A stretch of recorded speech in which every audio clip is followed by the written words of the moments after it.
بسم اللہ الرحمن الرحیم۔ ابو موسیٰ اشعری رضی اللہ عنہ نے عمر بن خطاب رضی اللہ عنہ سے ملنے کی اجازت چاہی، لیکن اجازت نہیں ملی۔ غالباً آپ اس وقت کام میں مشغول تھے، اس لیے ابو موسیٰ رضی اللہ عنہ واپس لوٹ گئے۔ پھر عمر رضی اللہ عنہ فارغ ہوئے تو فرمایا، کیا میں نے عبداللہ بن قیس ابو موسیٰ رضی اللہ عنہ کی بات سنی تھی؟ انہیں اندر آنے کی اجازت دے دو۔ کہا گیا، وہ تو لوٹ کر چلے گئے۔ تو عمر رضی اللہ عنہ نے انہیں بلا لیا۔ ابو موسیٰ رضی اللہ عنہ نے کہا کہ ہمیں اسی کا حکم ان حضرت صلی اللہ علیہ وسلم سے تھا کہ 3 مرتبہ اجازت چاہنے پر اگر اندر جانے کی اجازت نہ ملے تو واپس لوٹ جانا چاہیے۔ اس پر عمر رضی اللہ عنہ نے فرمایا، اس حدیث پر کوئی گواہ لاؤ۔ ابو موسیٰ رضی اللہ عنہ انصار کی مجلس میں گئے، ان سے اس حدیث کے متعلق پوچھا کہ کیا کسی نے اسے ان حضرت صلی اللہ علیہ وسلم سے سنا ہے؟ ان لوگوں نے کہا کہ اس کی گواہی تو تمہارے ساتھ وہ دے گا جو ہم سب میں بہت ہی کم عمر ہے۔ وہ ابو سعید خدری رضی اللہ عنہ کو اپنے ساتھ لے گئے۔ عمر رضی اللہ عنہ نے یہ سن کر فرمایا کہ نبی کریم صلی اللہ علیہ وسلم کا ایک حکم مجھ سے پوشیدہ رہ گیا۔ افسوس کہ مجھے بازاروں کی خرید و فروخت نے مشغول رکھا۔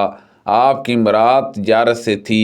رسول اللہ صلی اللہ علیہ وسلم نے بنی اسرائیل کے ایک شخص کا ذکر کیا جس نے سمندر کا سفر کیا تھا اور اپنی ضرورت پوری کی تھی۔ پھر پوری حدیث بیان کی جو کتاب الکفالات میں آئے گی۔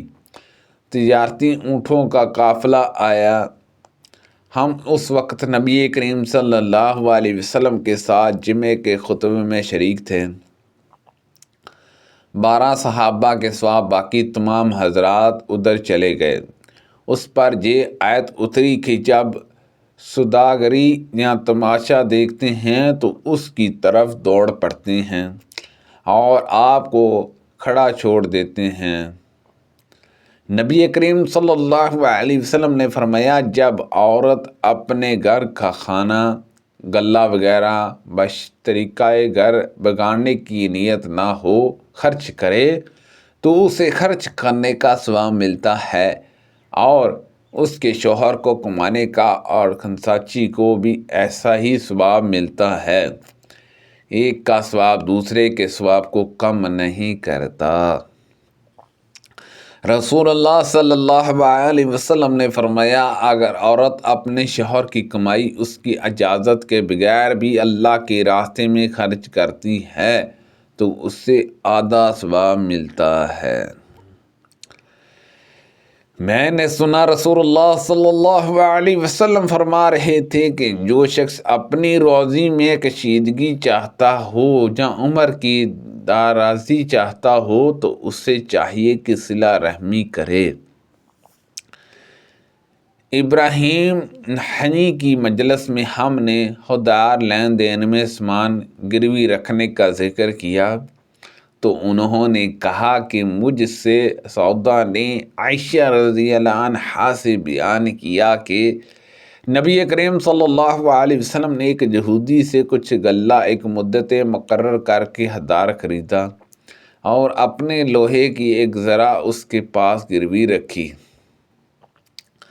وہ نبی کریم صلی اللہ علیہ وسلم کی خدمت میں جو کی روٹی اور بدبودار چربی سالن کے طور پر لے گئے۔ ان حضرت صلی اللہ علیہ وسلم نے اس وقت اپنی ذرہ مدینے میں ایک یہودی کی جہاں گروی رکھی تھی اور اس سے اپنے گھر والوں کے لیے جو قرضہ لیا تھا۔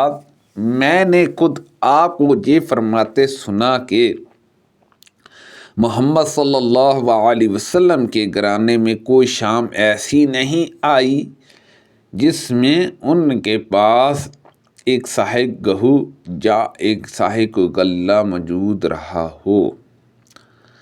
حالانکہ آپ کے گھر والوں کی تعداد 9 تھی۔ جب حضرت ابو بکر صدیق رضی اللہ عنہ خلیفہ ہوئے تو فرمایا، میری قوم جانتی ہے کہ میرا تجارتی کاروبار میرے گھر والوں کی گزارا ان کے لیے کافی رہا، لیکن اب میں مسلمانوں کے کام میں مشغول ہو گیا ہوں، اس لیے آل ابو بکر اب بیت المال سے کھائے گی اور ابو بکر مسلمانوں کا مال تجارت بڑھاتا رہے گا۔ سبحان اللہ عز و جل۔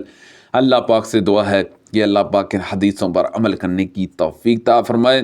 اللہ پاک ہم سب کو رزق حلال کمانے کی توفیق عطا فرمائے، آمین بجاہ النبی الامین صلی اللہ علیہ وسلم۔